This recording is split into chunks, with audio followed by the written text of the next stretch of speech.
اور جب حضرت نوح کا بیٹا ڈوبا، اللہ کی طرف سے حکم ہوا اے زمین اپنا پانی نگل لے، اے آسمان تھم جا، پانی خوش ہو گیا، اللہ کا فیصلہ نافذ ہو گیا اور کشتی کوہ جودی پر ٹھہر گئی۔ نوح علیہ السلام نے اللہ سے التجا کی، کیا میرے پروردگار میرا بیٹا اور میرے اہل سے ہے، اور تیرا وعدہ سچا ہے کہ تم میرے اہل کو بچا لے گا۔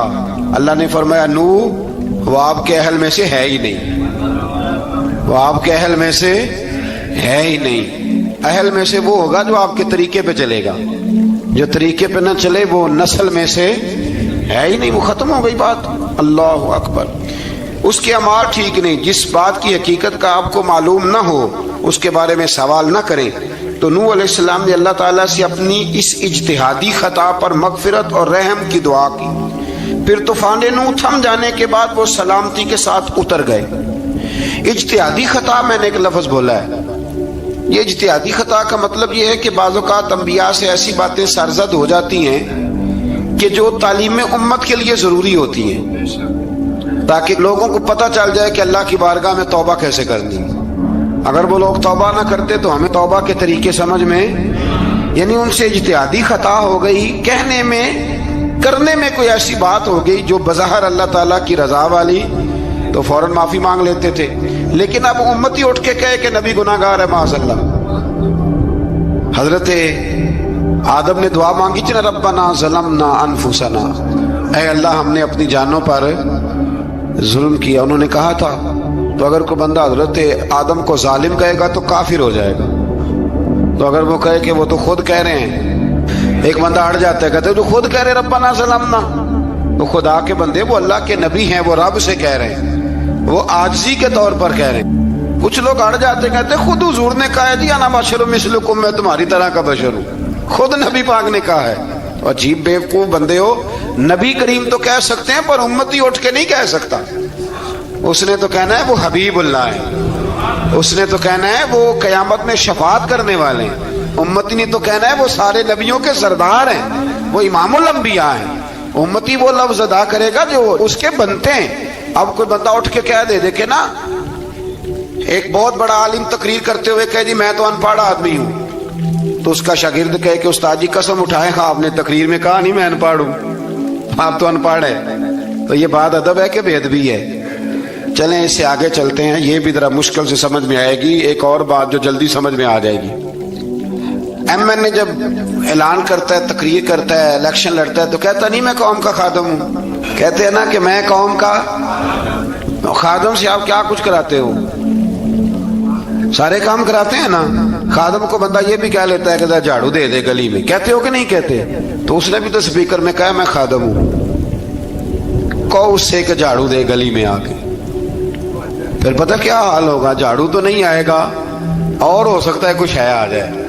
تو اس لیے اب کوئی بندہ کہے جی انہوں نے خود کہا ہے، تو ایک کچھ پوری جماعت ہے لوگوں کی جو بات کو سمجھتی نہیں، کہتے ہیں خود کہا ہے میں بشر ہوں، انہوں نے خود کہا ہے میں غیب نہیں جانتا، انہوں نے خود کہا ہے میرے پاس خزانہ کوئی نہیں، انہوں نے خود کہا ہے میرے پاس کوئی شے نہیں۔ تو اس لیے آپ سمجھیں کسی کے لفظوں پر اگر آپ گرا لگا کے بیٹھیں گے تو پھر اس سے بے ادبی ہوگی۔ تو نوح علیہ السلام نے اللہ سے اپنی اجتہادی خطا کی معافی مانگی۔ اب حضرت نوح کو کوئی خطا کار کہے گا تو بہت بڑا مجرم بن جائے گا، اس لیے کہ وہ اللہ کے نبی ہیں۔ آیت نمبر 50 میں قوم عاد کا ذکر ہے اور ان کی طرف دعوت توحید دینے کے لیے اللہ تعالیٰ نے حضرت ہود علیہ السلام کو بھیجا۔ ہود علیہ السلام نے قوم سے کہا کہ میں تم سے کسی چیز کا اجر طلب نہیں کروں گا، میرا اجر میرے اللہ کی بارگاہ میں ہے، بس تم اپنے رب سے بخشش مانگو، پھر اس کی بارگاہ میں توبہ کرو، اللہ تعالیٰ تم پر موسلا دار بارش برسائے گا اور تمہاری قوت میں اضافہ فرمائے گا۔ قوم عاد نے دعوت حق کو رد کیا اور ایمان نہ لائے، بلکہ ہود علیہ السلام پر طنز کیا۔ وہ کہنے لگے کہ ہمارے تو معبودوں نے، ہمارے بتوں نے معاذ اللہ آپ کو پاگل بنا دیا ہے، آپ کو مجنون بنا دیا ہے۔ الٹا حضرت ہود کو کہنے لگے اس لیے آپ ایسی باتیں کرتے ہیں۔ ہود علیہ السلام نے کہا میں اللہ کو گواہ بناتا ہوں اور تم بھی گواہ رہنا کہ میں تمہارے شرک سے بری ہوں اور میں اللہ پر توکل کرتا ہوں اور میں نے رسالت کا حق ادا کر دیا ہے۔ آیت نمبر 58 میں اللہ تعالیٰ نے فرمایا جب ہمارے عذاب کا وقت آ گیا تو ہم نے اپنی رحمت سے ہود اور ان کے ساتھ مومنوں کو نجات عطا کی، قوم عاد نے اللہ کی نشانیاں اور رسولوں کو جھٹلایا اور دنیا اور آخرت میں لعنت کے حقدار ہوئے۔ آیت نمبر 61 میں پھر سے حضرت صالح علیہ السلام اور ان کی قوم سمود کے حالات کو بیان کیا گیا ہے۔ حضرت صالح نے کہا ہے میری قوم اللہ وحدہ لا شریک کی عبادت کرو، اس سے بخشش طلب کرو، اس کی بارگاہ میں توبہ کرو، اس نے تمہیں زمین سے پیدا کیا ہے، اس پر آباد کیا ہے۔ جواب دیا ہے صالح ہمارے آباء و اجداد کے معبودوں کی عبادت کو روکنے سے پہلے ہمیں آپ سے بڑی امیدیں تھیں، اور اب آپ ہمیں روکنے لگ گئے ہیں باپ دادا کے دین سے، لیکن اب ہمیں آپ کی دعوت کے بارے میں شکوک ہیں۔ صالح علیہ السلام نے اپنی قوم سے کہا کہ یہ اللہ کی اونٹنی ہے اور یہ تمہارے لیے نشانی ہے، اسے چرنے کے لیے آزاد چھوڑ دو اور اسے تکلیف نہ دینا۔ اللہ اکبر، ورنہ تمہیں عذاب پہنچے گا۔ انہوں نے اونٹنی کی کونچیں کاٹ ڈالی۔ صالح علیہ السلام نے کہا تم صرف 3 دن اپنے گھروں میں مزے اٹھا لو، 3 دن، پھر اللہ کا یقینی عذاب آئے گا۔ پھر ایک چنگاڑ نے ان کو آ دبوچا، وہ اپنے گھروں میں گھٹنوں کے بل اوندے پڑے رہ گئے۔ صرف صالح علیہ السلام ان کے ساتھ اہل ایمان اس عذاب سے بچے۔ یہ 3 قوموں کا ذکر ہو گیا، نوح علیہ السلام کی قوم کا بھی، ہود علیہ السلام کی قوم کا بھی، اور حضرت صالح علیہ۔ آگے اللہ تبارک و تعالیٰ نے آیت نمبر 69 میں اس بات کا بیان فرمایا کہ حضرت ابراہیم علیہ السلام کے پاس فرشتے بشری شکل میں آئے، انسانی شکل۔ انہوں نے اجنبی مہمانوں کے لیے بچڑے کا بھنا ہوا گوشت تیار کرایا۔ آپ یقین کریں کچھ باتیں لوگ ایسی بیان کرتے ہیں کہ جن کو نہ سن کے بندے کا دل کرتا ہے کہ اس بندے کو بتائیں کہ یار یہاں تو دین سارا پڑھ۔ ایک صاحب مجھے کہنے لگے جی میں ایک پیر صاحب کے پاس گیا تھا تو بڑی مرغن غذائیں تھیں، انہوں نے میری بڑی خدمت کی پر مجھے نہیں اچھا لگا، پیروں کو چاہیے سادی روٹی رکھیں۔ میں کہتا ہوں پیراں واسطے لسٹ بنا خواہ انہوں نے کس طرح نہ ہونا چاہیے۔ یہ بہت بڑی مصیبت ہے۔ اگر آپ سادہ کھانا کھلا دیں تب بھی اعتراض ہے، اچھا کھلا دیں کہنے رولا ہے کوئی پیر چوکھے مالدار، دونوں طرف سے مسئلہ۔ تو کہنے لگا جی نہیں پیروں کا کیا کام ہے، وہ کڑائیاں اور وہ سارے۔ تو پھر میں نے انہیں کہا کہ آپ اس طرح کریں، گھر جا کے نا تو 12ویں سپارے کی تلاوت کریں۔ حضرت ابراہیم نے اپنے مہمانوں کے لیے بھنا ہوا کھانا تیار فرمایا تھا۔ تو آپ کیا کہیں گے کہ حضرت ابراہیم درویش نہیں تھے؟ عجیب بات ہے بھائی، آپ ہر بات میں اڑ جاتے ہیں۔ دین ہم نے وہ لینا ہے جو اللہ کا قرآن ہمیں دیتا ہے اور رسول اللہ کی حدیث ہمیں دیتی ہے۔ جب انہوں نے دیکھا کہ مہمان کھانے کی طرف ہاتھ نہیں بڑھا رہے تو ان کو ڈر محسوس ہوا۔ حضرت ابراہیم کو فرشتوں نے کہا کہ ہمیں قوم لوط علیہ السلام کے عذاب کے لیے بھیجا گیا ہے۔ حضرت ابراہیم کی بیوی کھڑی تھی، اس پر وہ مسکرائیں تو فرشتوں نے اللہ کی طرف سے انہیں حضرت اسحاق علیہ السلام اور اس کے بعد حضرت یعقوب علیہ السلام کی بشارت عطا۔ اسحاق علیہ السلام حضرت ابراہیم کے بیٹے ہیں اور یعقوب علیہ السلام پوتے ہیں، اور یعقوب علیہ السلام کے بیٹے یوسف علیہ السلام۔ ہاں اللہ اگر چاہے تو 7 نسلوں میں نبوت رکھ دیتا ہے اگر اس کی منشا ہو۔ تو حضرت یعقوب کی بشارت دی۔ انہوں نے حیرت سے کہا کہ ہم دونوں میاں بیوی تو بوڑھے ہیں، اس عمر میں اولاد کیسے ہوگی؟ تو فرشتوں نے جواب دیا اے ابراہیم کے گھر والو، تم پر اللہ کی رحمتیں اور برکتیں ہوں، اللہ کی قدرت پر تمہیں کیوں تعجب ہے؟ اللہ فرماتا ہے کہ بیٹے کی بشارت سن کر ابراہیم کا خوف دور ہو گیا اور پھر وہ قوم لوط کے بارے میں گفتگو کرنے لگے۔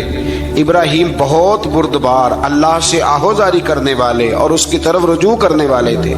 اللہ تعالیٰ نے حضرت ابراہیم علیہ السلام کو فرمایا اے ابراہیم اس گزارش سے آپ گریزاں رہیں، اس کا یقینی فیصلہ ہو چکا ہے اور ان پر نہ ٹلنے والا عذاب نازل ہو کے رہے گا۔ وہ کیا گناہ کرتے تھے؟ لوط علیہ السلام کی قوم میں نے بتایا تھا، مرد مردوں سے بدفعلی کرتے۔ تو حضرت ابراہیم نے بھی عرض کی، بار بار گزارش کی، بحث کی کہ اللہ مہربانی فرما ان کا عذاب۔ آپ دیکھیں نبیوں کے حوصلے کتنے بڑے ہیں، قومیں تنگ کرتی ہیں اور طرح طرح کی باتیں کرتی ہیں اور پیغمبر پھر بھی کہتے ہیں یا اللہ مہربانی فرما، اے اللہ ان سے عذاب۔ آیت نمبر 77 میں حضرت لوط علیہ السلام کی قوم کی بدعمالیوں اور لوط علیہ السلام کے اپنی قوم کو بدعمالیوں کے باعث فرشتوں کی آمد، قوم کے بدعمال لوگوں کے دوڑ کر آنے اور حضرت لوط کو ان کے سمجھانے اور ان کے انکار پر مضطرب ہونے کا ذکر ہے، جس پر فرشتوں نے حضرت لوط کو تسلی دی کہ آپ فکر نہ کریں، ہم آپ کے رب کے فرشتے ہیں، یہ آپ اور ہم تک نہیں پہنچ سکیں گے۔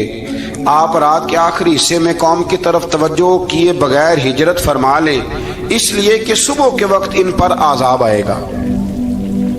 جب اللہ کا عذاب آیا تو اس نے بستی کے اوپر کے حصے کو نیچے کر دیا اور قوم لوط کے اوپر اللہ کی طرف سے لگاتار نشان زدہ پتھر برسائے گئے، لگاتار پتھر آئے۔ آیت نمبر 84 میں اللہ تعالیٰ نے حضرت شعیب علیہ السلام اور ان کی قوم کا ذکر فرمایا ہے اور ان کے جرائم کو بیان کیا گیا ہے۔ وہ ناپ تول میں کمی کرتے تھے، دوسروں کو چیزیں کم تول کر دیتے تھے۔ اللہ تعالیٰ نے ان سے فرمایا کہ فساد فی الارض سے باز آؤ اور اپنے سے پہلے سرکش امتوں کا انجام دیکھ لو۔ جب حضرت شعیب کی نصیحتوں کا ان پر اثر نہ ہوا تو پھر اللہ تعالیٰ نے انہیں بھی عذاب سے ہلاک کر دیا۔ آیت نمبر 94 میں فرمایا کہ جب ہمارا عذاب آیا تو ہم نے اپنی رحمت سے حضرت شعیب اور ان پر ایمان لانے والوں کو بچا لیا، اور ظالموں کو ایک زبردست چنگاڑ نے پکڑ لیا تو صبح وہ اپنے گھروں میں اونٹے منہ پڑے تھے، گویا وہ کبھی وہاں آباد تھے ہی نہیں۔ آیت نمبر 96 میں حضرت موسیٰ علیہ السلام کو عطا کیے جانے والے 9 معجزات کا ذکر ہے۔ پھر فرعون اور اس کے پیروکاروں کے باطل روش کے باعث ان کی ہلاکت کا بھی ذکر فرمایا، اور دنیا اور آخرت میں انہیں ملعون یعنی لعنتی قرار دیا۔ جن بستیوں کو اللہ تعالیٰ نے ہلاک کیا ان میں سے بعض کے آثار موجود ہیں اور بعض کے آثار تک معدوم ہو چکے۔ ان میں سے ہر بستی والے اپنے ظلم کے باعث ہی ہلاک ہوئے۔ اللہ تعالیٰ کسی پر ظلم نہیں فرماتا، لوگ خود اپنی جانوں پر ظلم کرتے ہیں۔ جو شخص عذاب آخرت سے ڈرتا ہے اس کے لیے اس میں نشانیاں موجود ہیں۔ آیت نمبر 106 سے اللہ تعالیٰ نے انجام کے اعتبار سے لوگوں کی 2 قسمیں بیان کی۔ 2 قسمیں فرمایا، ایک ہیں سعادت مند لوگ اور دوسرے ہیں بدبخت۔ فرمایا بدبختوں کا ٹھکانہ جہنم ہے جس میں وہ ہمیشہ رہیں گے، اور نیک بختوں کا ٹھکانہ جنت ہے، وہ ہمیشہ اسی میں رہیں گے، اور ان کے لیے اللہ کی طرف سے نا ختم ہونے والی عطائیں۔ آیت نمبر 110 میں حضور صلی اللہ علیہ وسلم کو تسلی دی گئی کہ جس طرح یہ لوگ قرآن کے بارے میں اختلاف کرتے ہیں، اسی طرح قوم موسیٰ نے تورات کے بارے میں بھی اختلاف کیا تھا، اور اللہ نے ان کے اعمال کا پورا بدلہ انہیں دیا۔ آیت نمبر 112 سے سرکشی کو چھوڑ کر احکامات دین پر استقامت اختیار کرنے اور ظالموں کے ساتھ میل جول رکھنے سے بچنے کا حکم دیا گیا ہے، اور فرمایا کہ ظالموں سے میل جول کا انجام دوزخ کی آگ ہے۔ ہم لوگ نہ شکوہ کرتے ہیں، کسی حکومت کو بنے ہوئے 6 مہینے گزرتے ہیں تو شکوہ شروع ہو جاتا ہے، حالانکہ وہ خود تو نہیں نہ بنتے، ان کو کوئی بنانے والا ہے۔ تو ظالم کا جو مددگار ہوتا ہے وہ بھی ظالم ہوتا ہے، اس لیے احتیاط کریں۔ اور یہ صرف سیاستدانوں کی بات نہیں، دنیا کے ہر معاملے میں آپ غور کریں کہ آپ کسی ظالم کے مددگار تو نہیں۔ اللہ تعالی ہمیں حق پر استقامت عطا فرمائے۔ آیت نمبر 114 میں دن کے دونوں طرفوں میں اور ابتدائی رات کے کچھ حصے میں اللہ تعالیٰ نے نماز قائم کرنے کا حکم دیا ہے، رات کے کچھ حصے میں بھی نماز پڑھنی چاہیے، اور یہ بھی بتایا کہ بے شک نیکیاں گناہوں کو مٹا دیتی ہیں، اور یہ نصیحت قبول کرنے والوں کے لیے نصیحت ہے۔ آیت نمبر 120 میں اللہ تعالیٰ نے فرمایا کہ ہم آپ صلی اللہ علیہ وسلم کو رسولوں کی تمام خبریں آپ کے دل کی تسکین اور تقویت کے لیے بیان کرتے ہیں، اور ان میں مومنوں کے لیے نصیحت اور عبرت ہے کہ ان ساری باتوں سے عبرت پکڑ لو۔ بچہ صرف وہی جو اللہ کے نبیوں کے طریقے پہ چلا اور نبیوں کے ساتھ رہا، باقی بچ سکے نہیں۔ اللہ تعالیٰ کی طرف سے توحید و رسالت اور وقوع قیامت کے دلائل بھی ہیں۔ آیت نمبر 123 میں فرمایا کہ آسمانوں اور زمینوں میں سب غیب اللہ ہی کے ساتھ مختص ہیں، اور ہر کام اسی کی طرف لوٹایا جاتا ہے۔ آپ اسی کی عبادت کیجئے، اسی پر توکل کیجئے، اور آپ کا رب لوگوں کے اعمال سے غافل نہیں ہے۔ اسی بارے میں نا آگے سورۃ یوسف شروع ہو رہی ہے، اس کو اللہ تعالیٰ نے کہا ہے کہ یہ بڑا پیارا قصہ ہے، احسن القصص کا، قصوں میں سونا قصہ۔ تو یہ کچھ 12ویں پارے میں اور کچھ 13ویں پارے میں ہے. میں نے یہ ارادہ کیا ہے کہ یہ ایک ہی دن پوری بیان کی جائے. قوم سبت کا ذکر فرمایا اللہ نے. ہفتے والے دن کچھ لوگ نافرمانی کرتے. ہمارے بھی ہیلے بہانے ہیں نا آج کل کاروبار میں. تو اسی سپارے کی آیت نمبر 65 کے اندر اللہ تعالیٰ نے حضرت داؤد کی قوم کا ذکر کیا کہ اللہ نے انہیں حکم دیا تھا کہ ہفتے والے دن مچھلیاں نہیں پکڑنی. تو وہ کہتے تھے چلو ہاتھ لگا کے نہیں پکڑنی, ہاتھ لگا کے. وہ ہمارے لوگ ہیلے بہانے تلاش کر لیتے ہیں نا. وہ بڑے جناب انشورنس والا آ گیا, اب وہ بینک والا آ گیا, اب وہ فلانے صاحب آ گئے. وہ تروڑ مروڑ کے کہانیاں باتیں, اور پھر ہمیں بھی رستے مل جاتے ہیں بچنے کے. مفتی صاحب نے کہہ دیا تھا, ایک مولانا سے میں نے ان کو کہا ہفتے والے دن مچھلیاں نہیں پکڑنے کا. نہیں پکڑتے, چھوٹے چھوٹے حوض بنا لیے. تو مچھلیاں زیادہ آتی تھی اس دن. یہ بھی اللہ کی قدرت تھی.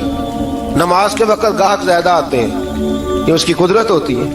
تو وہ مچھلیاں حوض میں جمع ہو جاتی ہیں. یوں سمجھ لیں کہ جال انہوں نے لگا لیے ہوئے. تو جال میں وہ پھنستی رہتی تھی, حوضوں میں آتی رہتی تھی. ہفتے کو نہیں پکڑتے تھے, اتوار کو پکڑ لیتے تھے. تو پھر اللہ نے انہیں سزا دی. فرمایا تماشے کرتے ہو اللہ کے حکم کے ساتھ. کیا سزا دی؟ فَقُلْنَا لَهُمْ كُونُوا قِرَادَةً خَاسِئِينَ. فرمایا بندر بن جاؤ دھتکارے ہوئے. جو رزق حرام طریقے سے کماتے تھے رب انہیں بندر بنا دیتا تھا. ابھی بھی میں نے دیکھے ہیں بڑے بڑے تاجر پاگلوں جیسی زندگی گزار رہے ہیں. نفسیاتی طور پہ سکون نہیں ہے, کروڑوں روپیہ پڑا ہے. کیوں؟ اس لیے کہ رب کے بتائے ہوئے طریقے کے مطابق تجارت نہیں کرتے. آگے ایک اور دلچسپ بات آ گئی. بنی اسرائیل کے اندر نا ایک شخص نے اپنے چچا کو قتل کر دیا جائیداد کے لیے. یہ دیکھیں کب سے لوگ جائیداد کے لیے قتل کرتے آ رہے ہیں. چچا کو قتل کر دیا, اور قتل کر کے حضرت موسیٰ علیہ السلام کے پاس آئے کہ میرے چچا کو کسی نے قتل کر دیا ہے, تو بتائیں کیا کر لیں. تو آپ نے فرمایا کہ گائے ذبح کرو, اور اس کا ایک ٹکڑا مقتول کو مارو, مرنے والے کو. وہ خود اٹھ کے بتا دے گا مجھے کس نے قتل کیا ہے. اب ارادہ نہیں تھا گائے ذبح کرنے کا, تو بہانے کرنے لگے. ارادہ نہیں نہ ہوتا تو پھر کیا ہوتے ہیں, کہنے لگے گائے کس طرح کی ہو, بوڑھی ہو کہ بچی ہو, رنگ کیسا ہو, جوان ہو کہ چھوٹی ہو, حال میں ایک دفعہ چلنا سیکھ گئی ہو یا ابھی نہ سیکھی ہو. تو بتاتے گئے تو رب بھی شرطیں بیان کرتا گیا. گہرے زرد رنگ کی ہو, حال کے اندر اسے نہ چلایا گیا ہو, پانی نہ نکالا گیا ہو, نہ بچی ہو نہ جوان ہو, اس کے درمیان ہو. یہ ساری شرطیں کہاں پائی جاتی تھی؟ حضرت موسیٰ علیہ السلام کی قوم کا ایک شخص تھا جو اللہ کا ولی تھا. وہ جب انتقال کرنے لگا نا, اللہ اکبر, دیکھو رب ولیوں کی اولادوں پر بھی کتنا فضل فرماتا ہے. وہ جب انتقال کرنے لگا تو ایک اس کے پاس چھوٹی سی بچیا تھی, گائے کی بچی. اس نے جنگل میں چھوڑ دی. کہنے لگا یا اللہ میں تیرے نام پہ چھوڑتا ہوں, میرا بچہ جوان ہو جائے تو اسے دے دینا, اور تو سرمایہ ہی کوئی نہیں. بچہ بڑا ہوا تو بچہ بھی بڑا نیک تھا, اپنی ماں کا بڑا فرما بردار تھا. اس کی ماں نے کہا بیٹا تیرے باپ نے ایک گائے چھوڑی تھی. تو بچہ جنگل میں گیا اور جا کے کہنے لگا اے اللہ میری گائے مجھ سے ملا دے. تو رب کریم نے وہ گائے واپس کر دی. وہ گائے گھر لے آیا. اب وہ کہنے لگا اماں بیچ دوں. تو اماں کہنے لگی بیٹا میرے پوچھے بغیر نہ بیچنا. کئی دفعہ گاہک لگے, پر اس نے کہا جب تک میری اماں نہ کہے گی میں بیچوں گا. ادھر بنی اسرائیل والے شرطیں جتنی گائے کے بارے میں پوچھ چکے تھے وہ ساری اسی گائے میں پائی جاتی تھی. تو یہ ڈھونڈتے ڈھونڈتے وہاں پہنچ گئے. تو کہنے لگے گائے چاہیے. تو اس نے کہا بھی تمہاری مرضی سے نہیں, قیمت میری مرضی کی. ایک مفسر نے تو یہاں تک لکھا ہے کہ اس نے کہا گائے ذبح کر کے نا, تو جتنا گائے کے اندر گوشت ہوگا نا اتنا ہی کھال کے اندر تم مجھے مال بھر کے دو گے, اتنے سکے بھر کے دو گے, اتنی اشرفیاں بھر کے دو گے, تو پھر تمہیں گائے دوں گا. تو پھر یہ گائے انہیں ملی اور یہ گائے لے کر کے آئے. زیادہ سوالات نہ کرتے تو زیادہ الجھتے نہ. ہم بھی دین کے معاملے میں بڑے سوال جواب کرتے ہیں. اتنا سوال کریں جتنی اس کی ضرورت ہے. ان لوگوں نے سوالات زیادہ کیے تو پھر الجھ زیادہ گئے. تو میرے بھائی اس کا ذکر بھی اللہ تبارک و تعالیٰ نے پہلے پارے کے اندر بیان فرمایا. پھر اللہ کریم نے فرمایا کہ کچھ ایسے لوگ بھی ہیں یہودیوں میں سے جن کا دعویٰ ہو گیا ہے کہ ہم اللہ کے بڑے پیارے ہیں. فرمایا یہ صرف ان کے منہ کی باتیں ہیں, یہ تو قیامت میں پتہ چلے گا نا کہ اللہ کا پیار کس کے ساتھ زیادہ ہے. اور پھر یہ بھی یہودیوں نے دعویٰ کیا ہے اسی پارے میں، اللہ فرماتے ہیں کہ ان کا دعویٰ ہے کہ ہم اللہ کے بڑے پیارے ہیں، جنت میں ہم ہی جائیں گے، تو اللہ فرماتا ہے پھر مرنے کی دعا تو کرو، جنت میں تو مر کے جانا ہے نا، لیکن رب فرماتے ہیں یہ کبھی مرنے کی دعا نہیں کریں گے، اس لیے کہ انہیں پتہ ہے کہ ہم نے آخرت کے لیے کیا بھیجا۔ لیکن جی پہلا حکم آ گیا یا ایھا الذین آمنوا کہہ کے، پہلی آیت قرآن پاک کی پہلے سپارے میں پہلی آیت جس میں اللہ نے کہا یا ایھا الذین آمنوا، تو پہلا حکم آمنوا کہہ کے آیت نمبر 104 میں جو اللہ نے حکم دیا ہے نا وہ نبی پاک کی تعظیم کا حکم ہے۔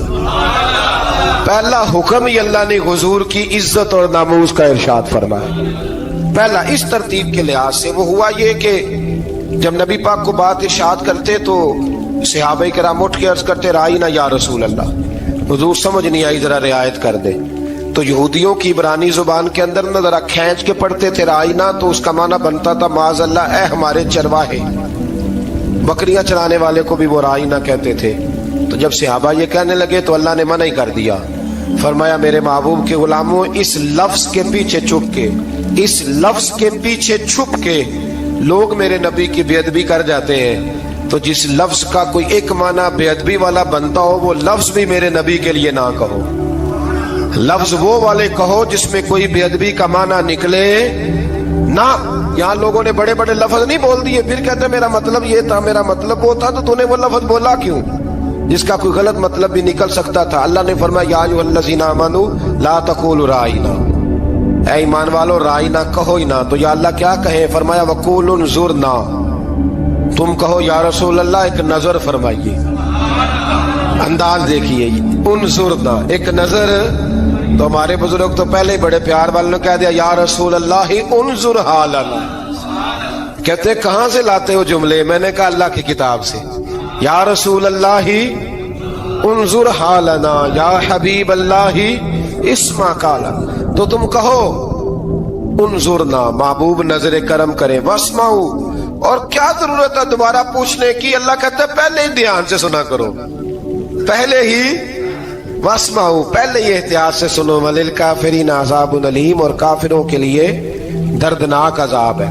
لے جی اسی پارے میں اللہ تبارک و تعالیٰ نے پھر اہل یہود کا ذکر کیا، تو یہود کہنے لگے کہ ہم حضرت ابراہیم کے ماننے والے ہیں، تو اللہ کریم نے وہ بھی ذکر کیا کہ میں نے تو ابراہیم کو آزمایا ہے، وَإِذِ ابْتَلَىٰ إِبْرَاهِيمَ رَبُّهُ بِكَلِمَاتٍ فَأَتَمَّهُنَّ، ہم نے ابراہیم کو کچھ چیزوں سے آزمایا ہے، وہ ہماری آزمائش پہ پورے اترے۔ قَالَ إِنِّي جَاعِلُكَ لِلنَّاسِ إِمَامًا، تو پھر ہم نے انہیں کہا کہ ہم آپ کو پوری دنیا کا امام بنائیں گے۔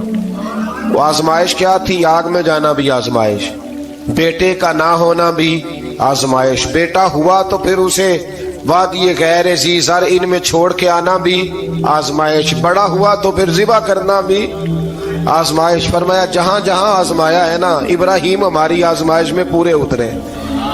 فرمایا تو مفت میں حضرت ابراہیم کی اولاد بنتے ہو اور ان کا نام لیتے ہو اور ان کے ساتھ اپنا تعلق بناتے ہو، دیکھو تو صحیح وہ کتنی آزمائشوں سے گزرے۔ تو اس کا بھی اللہ نے اسی میں ذکر فرمایا۔ اور پھر وہ بات کرتے تھے حضرت یعقوب کی اور حضرت اسحاق کی، تو فرمایا وہ تو ہمارے اتنے خاص بندے تھے کہ وصال کا وقت بھی انہوں نے اپنی اولادوں کو نصیحت فرمائی تھی کہ اللہ کی توحید پہ قائم رہنا، اس کا ذکر بھی اللہ نے اسی پارے میں بیان فرمایا۔ اور جو حضرت ابراہیم اور جناب اسماعیل نے کعبہ تعمیر کیا تو اس کا ذکر بھی اللہ تعالیٰ نے اسی بارے میں فرمایا۔ اور فرمایا جب وہ کعبہ بنا رہے تھے تو کہہ رہے تھے ربنا تقبل منا، کہہ رہے تھے اے اللہ بنا ہم نے دیا ہے پر مہربانی فرما ہم سے قبول فرما لے۔ تو جو آیہ کریمہ آخر میں عرض کرنا چاہتا ہوں اس پر بھی تھوڑی توجہ فرمائیں گے تو بات بڑی نکھر کے باہر آئے گی۔ یہ 16ویں رکوع کے اندر اللہ نے پھر یہود کا اور عیسائیت کا ذکر فرمایا تو اللہ کریم نے ایک بات ارشاد فرمائی، یہودیوں کے ہاں جب کوئی بچہ پیدا ہوتا تھا پیلے رنگ کے ساتھ اس کو رنگتے تھے، یا کوئی خاص رنگ تھا ان کا، بچہ پیدا ہوتا تو اس پر وہ رنگ چڑھاتے کہ یہ جی ہمارے مذہب کا رنگ ہے۔ ہمارے ہاں بھی رسمیں ہیں نا اپنی اپنی، معاذ اللہ اپنی اپنی نہیں ہونی چاہیے، اللہ رسول کا حکم ہونا چاہیے۔ تو یہودیوں کے ہاں بچہ پیدا ہوتا تو ایک خاص رنگ چڑھاتے، عیسائیوں کے ہاں پیدا ہوتا تو وہ بھی ایک خاص رنگ چڑھاتے۔ تو مسلمانوں کے ہاں بچے پیدا ہوئے تو انہوں نے بھی توجہ کی کہ یہ کیا ہو رہا ہے، تو رب کریم نے فرمایا صبغۃ اللہ، رنگ اللہ کا ہی ہے۔ ومن احسن من اللہ صبغہ، اور فرمایا اللہ کے رنگ سے زیادہ خوبصورت کس کا رنگ ہو سکتا ہے؟ اللہ کا رنگ کیا ہے؟ لا الہ الا اللہ محمد الرسول اللہ صلی اللہ علیہ۔ فرمایا نیلے پیلے کالے رنگ نہ چڑھاؤ، اپنے ذہن پر توحید و رسالت کا رنگ چڑھاؤ، یہ سب سے بہترین رنگ ہے۔ اگر تمہارے ذہنوں پر رب رسول کی توحید کا رنگ چڑھ گیا تو یہ وہ والا رنگ ہے، پھر تمہیں کسی اور رنگ کی طرف جانے کی ضرورت نہیں پڑے گی۔ تو فرمایا رنگ وہ پیدا کرو جو توحید کا ہے، رسالت کا ہے، اس رنگ کی توجہ کرو۔ قرآن مجید کے اس پارے میں اللہ کریم نے مختلف باتیں بیان کر کے آخری رکوع میں یہ جو رنگ کا ذکر فرمایا نا، تو یہ لگتا ہے پورے پارے کا خلاصہ ہے کہ رب کریم نے فرمایا اصل بات یہ ہے کہ تمہاری سوچوں پہ رب رسول کی توحید و رسالت کا رنگ ہونا چاہیے۔ وہ ایک دفعہ مسلمہ کذاب بے ایمان کہنے لگا میں نے بنا لیا قرآن پاک کا جواب، معاذ اللہ۔ جواب کیا بنایا؟ وہ سورت ہے نا القاریہ تم القاریہ وما ادراک ما القاریہ، کھڑکھڑانے والی کیا ہے؟ کھڑکھڑانے والی تمہیں کیا پتا کیا ہے؟ کھڑکھڑی قیامت کا ذکر ہے۔ کہنے لگا میں نے اس جیسی صورت بنا لیا، تو کیا بنایا؟ الفیل ملفیل وما ادراک ما الفیل۔ کہنے لگا ہاتھی، تمہیں کیا پتا کیا ہاتھی؟ تم کیا جانو کیا ہاتھی؟ تو پاس جو اس کے اپنے بیٹھے تھے نا چیلے، وہ کہنے لگے چپ کر جا، سارے زمانے کو پتا ہاتھی کیا ہوتا ہے۔ تو پاگل ہے، اس کے دو کان ہوتے ہیں، ایک سونڈ ہوتی ہے، چار اس کے پیر ہوتے ہیں۔ بیوقوف آدمی قرآن کا مقابلہ کرنا ہے تو وہ چج کے ساتھ کر، پاگلوں کی طرح مقابلہ کرے گا، جوتے کھائے گا بھی ہمیں بھی پڑھوائے گا۔ تو قرآن مجید کا کوئی مقابلہ کر سکا؟ تو اس آیہ مبارکہ میں اللہ نے کافروں کو یہ کہا اگر مقابلہ نہیں کر سکتے تو پھر اللہ سے ڈرو، ورنہ دوزخ میں ڈالے جاؤ گے، وہ جس کا ایندھن آدمی اور پتھر ہے، اور بنائی بھی کافروں کے لیے گئی ہے۔ اعدت للکافرین، جہنم کس کے لیے بنائی گئی ہے؟ کافروں اور منافقوں کے لیے۔ مسلمانوں کے لیے بنائی گئی، مسلمان مرضی سے چھلانگے لگائیں تو ان کی موج ہے، ورنہ ان کے لیے جہنم، ان کے لیے اللہ نے جنت بنائی ہے۔ اور یہ بات کرتے ہی رب کریم نے فرمایا اے محبوب علیہ الصلوۃ والسلام، مومنوں کو خوشخبری دے دیں کہ اللہ نے ان کے لیے جنت بنائی ہے، اس میں باغات ہیں، انہیں رزق دیا جائے گا کھانے کے لیے، اور اس میں انہیں پاکیزہ بیویاں دی جائیں گی، اور پھر وہ اس میں ہمیشہ رہیں گے، انہیں اس سے نکالا نہیں جائے گا۔ آگے جو آیات کریمہ ہے نا، اس کے اندر اللہ تبارک و تعالیٰ نے فرمایا ہے کہ اللہ حیا نہیں کرتا سمجھانے کے لیے مچھر کی مثال بھی دینی پڑے۔ فرمایا قرآن سے کچھ لوگ ہدایت حاصل کرتے ہیں اور کچھ گمراہ ہو جاتے ہیں۔ جب لوگ اپنی مرضی کی تشریحات چاہتے ہیں تو گمراہ ہوتے ہیں، اور جب قرآن کو رسول اللہ صلی اللہ علیہ وسلم اور امت مسلمہ کی تشریحات کی روشنی میں سمجھتے ہیں تو پھر اللہ ہدایت عطا فرماتا ہے۔ پھر اللہ تبارک و تعالیٰ نے آگے ارشاد فرمایا حضرت آدم کی پیدائش کا واقعہ۔ کچھ مفسرین نے لکھا اللہ نے مشورہ کیا تھا فرشتوں سے، وَإِذْ قَالَ رَبُّكَ لِلْمَلَائِكَةِ إِنِّي جَاعِلٌ فِي الْأَرْضِ خَلِيفَةً، لیکن کچھ مفسرین کہتے ہیں کہ اللہ کو ضرورت نہیں فرشتوں سے مشورہ کرنے کی، اللہ نے فرشتوں سے مشورہ نہیں کیا، بلکہ رب نے انہیں آگاہ فرمایا تھا کہ میں لگا ہوں زمین پہ اپنا نائب بنانے، میں خلافت دینے لگا ہوں زمین پہ۔ اب یہ تو دینے والی کی مرضی ہے نا، اس نے کس کو دینی ہے، یہ تو دینے والے کی مرضی ہے نا اس نے۔ تو کچھ لوگ کہتے ہیں کہ دینے والے سے زیادہ ہمیں پتہ ہے، تو فرشتوں کو بھی یہ اجتہادی خطا ہو گئی، کہنے لگے یا اللہ اسے نہ بنانا، یہ فساد کرے گا، یہ خون ریزیاں کرے گا۔ تو اللہ نے فرمایا جو میں جانتا ہوں وہ تم، اللہ اکبر۔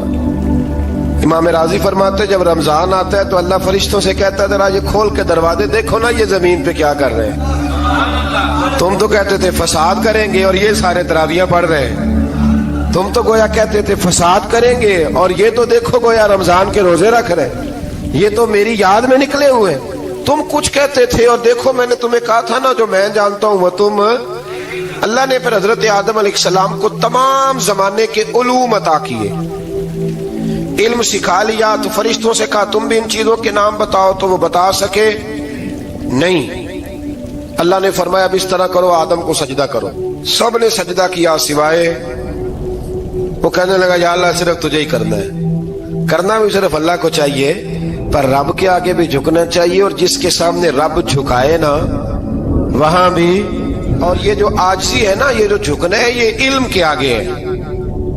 ہماری مصیبت یہ ہے کہ ہم علم کے آگے بھی گردن جھکانے کو تیار نہیں ہوتے، وہاں بھی ہم خود عالم فاضل بن جاتے ہیں۔ تو فرمایا کہ سب سے کہا سجدہ کرو، سب نے سجدہ کیا سوائے ابلیس کے، تو پھر ہوا کیا؟ وکان من الکافرین، وہ کافروں میں سے ہو گیا۔ پھر اللہ نے حضرت آدم کو اور جناب حوا کو نا مقام دے دیا جنت میں رہنے کے لیے، اور کہا سارا کچھ کھانا، درخت کے قریب نہ جانا۔ ابھی آپ کسی سے کہہ دیں تھوڑا سا کہ پیچھے نہ دیکھنا، یعنی اگر میری سمجھ لیں ادب کی وجہ سے کوئی 1.5-2 منٹ یا 6 منٹ نہیں بھی نہ دیکھے گا تو سوچے گا ضرور کہ پتہ نہیں اب پیچھے کیا ہے، مصیبت کیا ہے۔ یعنی آپ کہہ کے دیکھ لیں کسی کو، پیچھے نہ دیکھنا، فطرت ہے نا انسان کی، وہ جستجو کرتا ہے، کہا اس درخت کے پاس نہ جانا۔ تو حضرت حوا سلام اللہ علیہ کہتے ہیں دل میں خیال رہتا تھا کہ آخر ہے کیا درخت کے پاس۔ یہی انسان کا عقیدہ توحید ہے کہ جہاں سے رب منع کر دے وہاں وہ منع ہو جائے، اور یہ ان کی خطا نہیں تھی، یہ اللہ کی حکمت تھی، چونکہ رب نے تو پہلے کہہ دیا تھا بنایا ہی زمین کے لیے، تو یہ تو سارا کچھ ہونا تھا تو زمین پہ آنا تھا نا۔ تو حضرت حوا اور جناب آدم کے پاس شیطان آیا، اب اس کو نکال تو دیا تھا پر ابھی اس کا جنت میں آنا جانا بند نہیں ہوا تھا، یہ بھی اللہ کی حکمت تھی۔ تو وہ کہنے لگا تمہیں پتہ ہے بعد میں مر جاؤ گے؟ تو حضرت حوا کہنے لگی کیا موت بھی آئے گی؟ کہاں، اس کی تکلیف بھی بڑی ہوگی، تو پھر بچیں گے کیسے؟ تو کہنے لگے پھل کھا لو اس درخت کا، تو بچنے کے لیے پھل کھایا تھا۔ جس طرح لوگ آج بہت سارے کام بچنے کے لیے کرتے ہیں پر بچ سکتے ہیں، بچنے کے لیے پھل کھایا تو اللہ نے فرمایا زمین پہ چلے جاؤ۔ تو حضرت آدم زمین پہ آئے، پھر کئی 100 سال روتے رہے۔ فَتَلَقَّى آدَمُ مِن رَبِّهِ کَلِمَاتٍ، تو پھر اللہ نے خود ہی جناب آدم کو کچھ کلمے سکھائے۔ علامہ اسماعیل لکی فرماتے ہیں وہ کلمے یہ تھے کہ حضرت آدم نے میرے نبی کا وسیلہ پیش کیا، تو اللہ کریم نے جناب آدم کی دعا کو مقبول فرما لیا۔ پھر آگے بنی اسرائیل کا ذکر آ جاتا ہے۔ اللہ تعالیٰ نے بنی اسرائیل، آج آپ اسی قوم کو یہودی کہتے ہیں، ان کو اللہ نے اس زمانے میں فضیلت عطا کی تھی بہت زیادہ۔ تو عرب کے اندر جب نبی پاک علیہ السلام نے اعلان نبوت کیا تو کچھ لوگوں نے یہ کہہ دیا کہ اگر یہ یہودی کلمہ پڑھ لیں گے تو ہم بھی پڑھ لیں گے۔ تو پھر اللہ نے انہیں یاد کرایا کہ تم اصل میں کیا ہو، تمہیں کلمہ پڑھنا چاہیے۔ تو اہل یہود کا تذکرہ کرتے کرتے رب کریم نے ایک بات یہ بھی ارشاد فرمائی کہ تم لوگوں کو تو کہتے رہے ہو کہ وہ نبی آنے والے ہیں، وہ نبی آنے والے ہیں، اور جب آ گئے ہیں تو ماننے کو تیار نہیں ہو۔ تو فرمایا تأمرون الناس بالبر وتنسون انفسکم وانتم تتلون الکتاب، لوگوں کو بھلائی کا حکم دیتے ہو اور اپنے آپ کو بھول جاتے ہو۔ افلا تعقلون، تمہیں عقل نہیں؟ پھر اللہ نے انہیں یہ بھی یاد کرایا کہ یاد کرو وہ زمانہ کہ جب فرعون نے خواب دیکھ لیا تھا کہ کوئی بچہ اس کی سلطنت کو تباہ کرے گا، تو پھر اس نے تمہارے بچوں کو ذبح کرانا شروع کیا اور تمہاری بیٹیوں کو چھوڑتا تھا۔ فرمایا یہ بھی تو تم نے دیکھا، میں نے تمہیں پھر تم سے کہا جہاد کرو قوم عمالقہ کے خلاف، تو مقام طیہ میں جا کے یہ لوگ کہنے لگے ہم سے جہاد نہیں ہوتا۔ اللہ نے انہیں ایک میدان میں قید کر دیا۔ بڑی دلچسپ بات، قید تو لوگ ہوتے ہیں نا چار دیواری میں، تو اللہ نے بنی اسرائیل والوں کو جب انہوں نے کہا ہم جہاد نہیں کریں گے تو اللہ نے میدان میں قید کر دیا۔ میدان میں، یہ یاد رکھیں، جب انسان اللہ کی نافرمانی کرتا ہے تو اسے ایسی قید ملتی ہے جس کا اس نے تصور بھی نہیں کیا ہوتا۔ ایک میدان ہے مقام طیہ، قید ہو گئے، سارا دن سفر کرتے تھے، سارا دن، تو رات کو تھک کے سوتے تھے، صبح اٹھتے تھے نا جب، تو وہیں ہوتے تھے جہاں کل صبح چلے تھے۔ تو رب جب کسی کو قیدی بناتا ہے تو اسے زنجیروں کی، سلاخوں کی ضرورت ہے۔ دعا فرمائے اللہ تبارک و تعالی غموں سے نجات عطا فرمائے، یہ دعا فرمائے، ایسی قید دیتا ہے کہ جس سے پھر چھٹکارا ہو سکتا۔ تو بنی اسرائیل کا بہت زیادہ تذکرہ اس بارے میں اللہ تبارک و تعالی نے پھر بیان کیا، اور پھر کہا کہ انہیں جو حکم دیا جاتا تھا یہ اس کی سرتابی کرتے تھے، پھر اللہ نے ان پر ذلت نازل کر دی۔